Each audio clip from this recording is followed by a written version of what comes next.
Hi, my name's Adin Samson and I'm the IPO's Europe Intellectual Property Attaché. I'm based in Brussels at the UK mission to the EU, and I cover the EU, including the European institutions, as well as EU member states and the rest of the European region as well.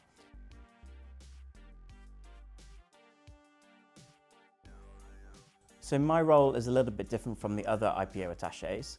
I mostly focus on policy and diplomatic work in Europe, including developing our relationships with European countries and with the EU. But I can also help point you in the right direction when it comes to protecting and enforcing your IP rights in Europe. Europe is a unique region for intellectual property. There is a very strong level of harmonisation within the 27 EU member states, as well as the European Economic Area countries.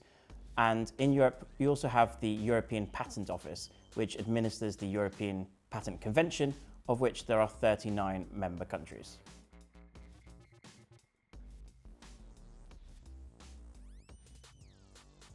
Even if you've registered your intellectual property rights in the UK, you still need to register them in Europe as well.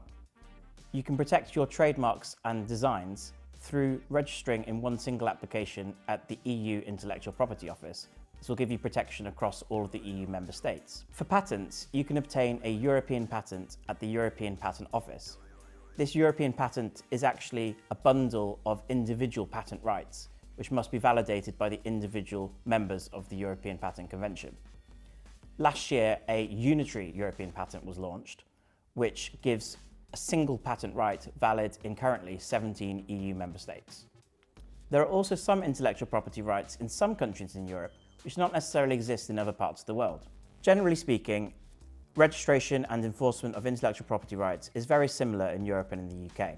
There are some differences, but there is a lot of information available on the gov.uk website, as well as on the websites of the EU IPO, the EPO, and of national IP offices. Protecting your IP in Europe will help you protect your business. You can also obtain legal advice to help you navigate these issues. For more information, read our regional guide on the IPO website. And if you can't find what you're looking for, you'll also find my contact details there, and I'd be more than happy to discuss with you.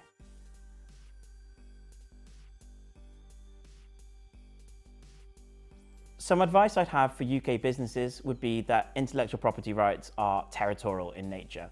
What that means is that if you protect them only in the UK, they are not protected in other countries too. So make sure you register your rights also in Europe. I think it's always important for businesses to do the research before selling or exporting to other countries.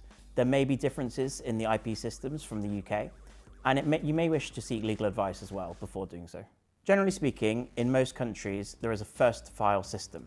What that means is if two people file identical claims, it's the person that got there first that gets the rights. There are some differences, but we recommend filing first and then disclosing.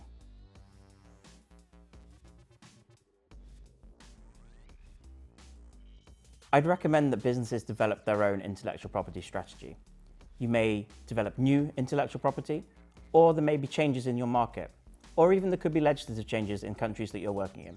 Whatever the case, it's important for you to have a strategy that fits your needs. My wonderful colleagues at the IPO are continuously adding new resources to the gov.uk website.